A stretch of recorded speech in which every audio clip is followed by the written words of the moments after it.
And perhaps it was out of this intimate knowledge of hardship, grounding faith in struggle, that the church offered me a second insight, one that I think is important to emphasize today, that faith doesn't mean that you don't have doubts.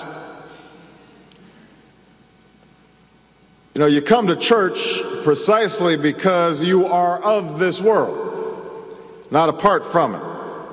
You need to embrace Christ precisely because you have sins to wash away, because you're human and need an ally in this difficult journey.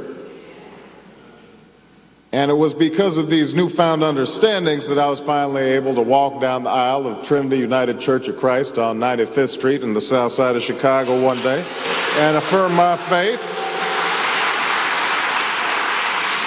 And it came about as a choice, not as an epiphany. I didn't fall out in church. Questions I had didn't magically disappear.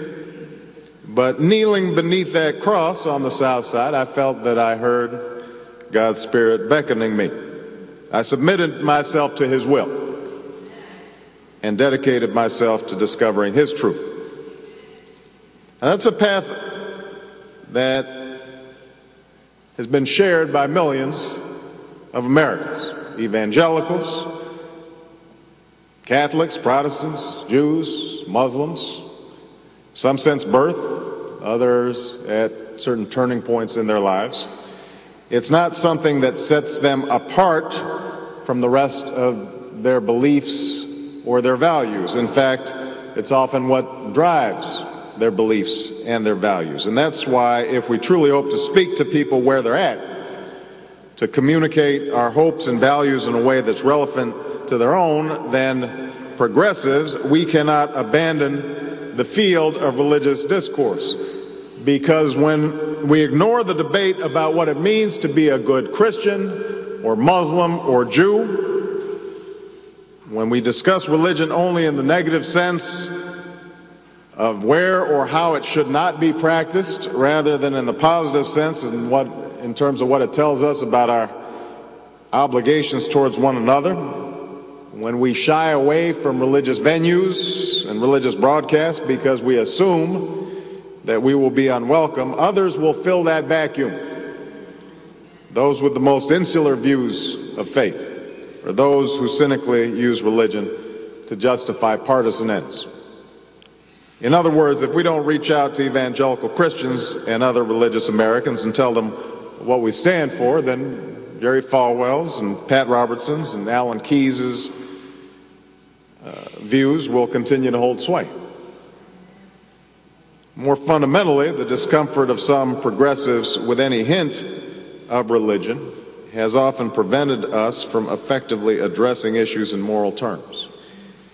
Some of the problem here is rhetorical. If we scrub language of all religious content, we forfeit the imagery and terminology through which millions of Americans understand both their personal morality and social justice. Imagine Lincoln's second inaugural address without references to the judgments of the Lord, or King's "I Have a Dream" speech without references to all God's children.